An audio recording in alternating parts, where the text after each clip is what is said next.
नमस्कार दोस्तों, स्वागत है आपका 100% इंग्लिश के यूट्यूब चैनल पर। दोस्तों, आज की इस वीडियो में हम देखेंगे समरी, कंटेक्स्ट और themes the little school novel के, जिसको लिखा है एलिसिया पार्टनॉय ने। द लिटिल स्कूल को समझने के लिए पहले हमें अर्जेंटीना के डर्टी वॉर को समझना होगा। ये 1976 से 1983 तक का दौर था, जब अर्जेंटीना में एक मिलिट्री जंटा का शासन था, जिसे जनरल जॉर्ज राफेल विडेलस लीड कर रहे थे। इस रिजीम ने अपने ही देश के लोगों पर अत्याचार किए। उनका मकसद था हर तरह के पॉलिटिकल अपोजिशन यानी राजनीतिक विरोध को पूरी तरीके से शांत कर देना। इस दौरान अनुमान है कि 30,000 लोग डिसअपियर्ड हो गए, जिन्हें डेसापारिसिडोस कहा जाता है। ये लोग ज्यादातर university students, trade union members और एक्टिविस्ट थे। उन्हें मिलिट्री फोर्सेस पकड़कर ले जाती थी और उनका कोई पता नहीं चलता था। एलिसिया पार्टनॉय उन्हीं में से एक थी। वो एक यूनिवर्सिटी स्टूडेंट और एक्टिविस्ट थी। जनवरी 1977 में उन्हें उनके घर से उनकी 18 महीने की बेटी से अलग करके किडनैप कर लिया गया। उन्हें जहां ले जाया गया, उसका नाम था ला एस्क्यूलिटा यानी कि द लिटिल स्कूल। ये भाइया ब्लांसा शहर में एक क्लैंडेस्टीन डिटेंशन सेंटर यानी कि एक गुप्त शिविर था, एक गुप्त डिटेंशन सेंटर था। ये नाम एक बेहद भयानक मजाक था। गार्ड्स का कहना था कि ये स्कूल है जहां पार्टनॉय जैसे सबवर्सिव्स को टॉर्चर, स्टारवेशन और मर्डर के जरिए सबक सिखाया जाता था। पार्टनॉय की ये किताब एक टेस्टिमोनियो है, एक मेमोर है। ये सिर्फ एक ऑटोबायोग्राफी नहीं है, ये एक ऑथेंटिक नैरेटिव है, एक गवाह विटनेस की कहानी, जो एक कलेक्टिव यानी सामूहिक आवाज बनकर बात करती है। इसका मकसद ऑफिशियल हिस्ट्री को चैलेंज करना और उन हजारों लोगों की आवाज बनना है जिनको चुप करा दिया गया था। तो चलिए, अब हम देखते हैं इस किताब का डिटेल्ड समरी, जो किताब के नैरेटिव फ्लो को फॉलो करता है। ये किताब एक लीनियर या सीधी कहानी नहीं है, बल्कि ये नॉन क्रोनोलॉजिकल विंटेजेस यानी अलग अलग बिखरी हुई यादों और घटनाओं का एक कलेक्शन है। ये एक टेस्टिमोनियो है जो एलिसिया पार्टनॉय के अर्जेंटीना के 30,000 डिसअपियर्ड लोगों में से एक होने के अनुभव को बताता है। कहानी शुरू होती है उनके एब्डक्शन से 12 जनवरी 1977 को, जब आर्मी उन्हें उनके घर से जबरदस्ती ले जाती है और उन्हें अपनी 18 महीने की बेटी से अलग कर देती है। एक विग्नेटे में वो याद करती हैं कि उस दिन उन्होंने गर्मी में अपने पति की चप्पलें पहनी हुई थी।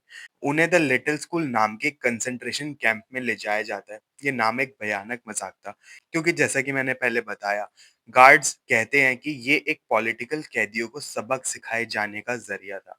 किताब का फ्लो इन्हीं इंटीमेट रिफ्लेक्शंस और सर्वाइवल टेल्स से बना है। ये अलग अलग पर्सपेक्टिव से लिखा गया है, कभी फर्स्ट पर्सन, कभी थर्ड पर्सन, ताकि ये सभी कैदियों की कलेक्टिव वॉइस बन सके। कैंप में जीवन का मुख्य हिस्सा था सेंसरी डिप्रिवेशन, इंद्रियों से वंचित रहना।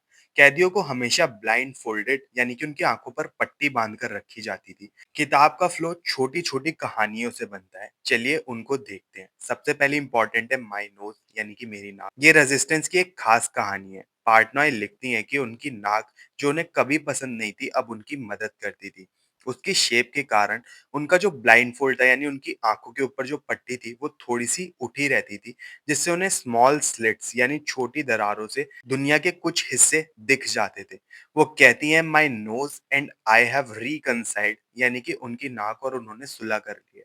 द स्लीपर्स, उसी नाक से मिले ओपनिंग से वो नीचे अपने मिस्टमैच चप्पलों को देखती थी, जिनमें से एक पैर बड़ा प्लास्टिक डेजी लगता था। मतलब उन्होंने अलग अलग तरह की चप्पल पहन रखी थी, जैसे हम कई बार पहन लेते अपने घर में।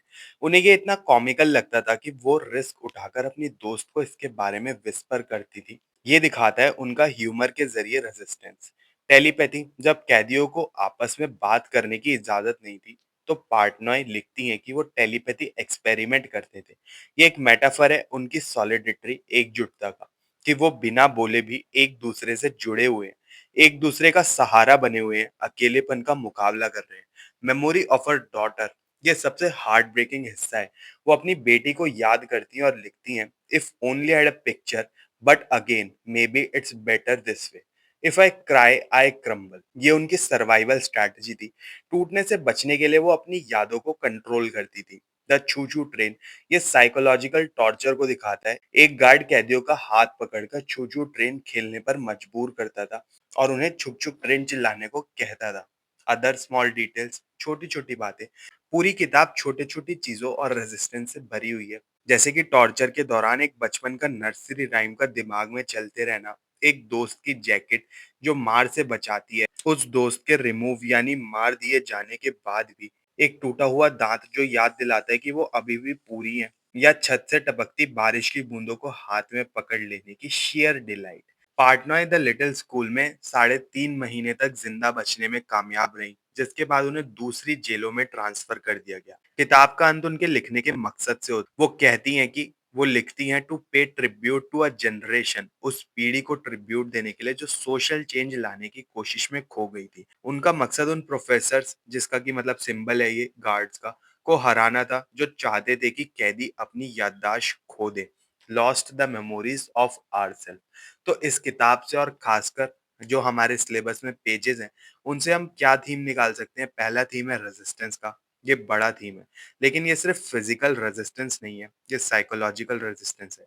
टूटने से इनकार करना, जैसे क्रम्बल कोर्ट में दिखाता है, ये सेंसरी रेजिस्टेंस है। माइनोज छोटी सी कहानी की तरह अपने सेंसेस को बचाना, और ये कलेक्टिव रेजिस्टेंस है, टेलीपैथी की तरह अकेलेपन में भी सॉलिडरिटी बनाए रखना। दूसरा theme the bad student metaphor. Scholars कहते हैं कि मिलिट्री जंटा द लिटिल स्कूल को एक स्कूल मानती थी जहां कैदियों को पैसिव बनाना सिखाया जाता था। इसे मिसोजिनिस्ट पेडागॉजी कहा गया है, लेकिन एलिसिया पार्टनॉय एक बैड स्टूडेंट थी। उन्होंने डीह्यूमनाइजेशन का लेसन सीखने से साफ मना कर दिया। तीसरा थीम है इसमें ट्रुथ, फिक्शन एंड जस्टिस का। ये किताब टेस्टिमोनियो है, जैसे कि मैंने पहले भी बताया, यानी टेस्टिमोनियल फिक्शन।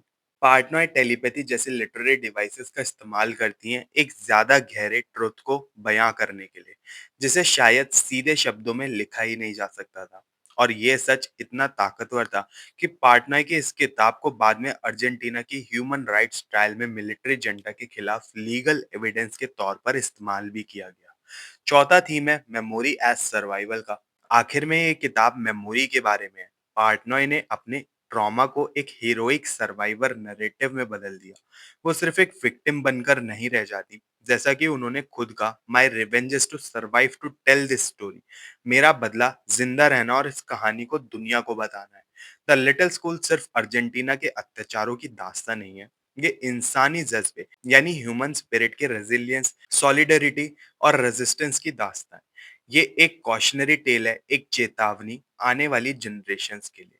उम्मीद है आपको ये नॉवल का की कंटेक्स्ट समझ आ गया होगा, साथ ही में मिल गया होगा आपको अच्छा खासा कंटेंट एग्जाम में लिख के आने के लिए। तो इस वीडियो में इतना ही, मिलते हैं अपनी नेक्स्ट वीडियो में। तब तक के लिए हैप्पी स्टडिंग। 100% इंग्लिश चैनल को सब्सक्राइब कर लीजिए और best of luck for your upcoming examinations.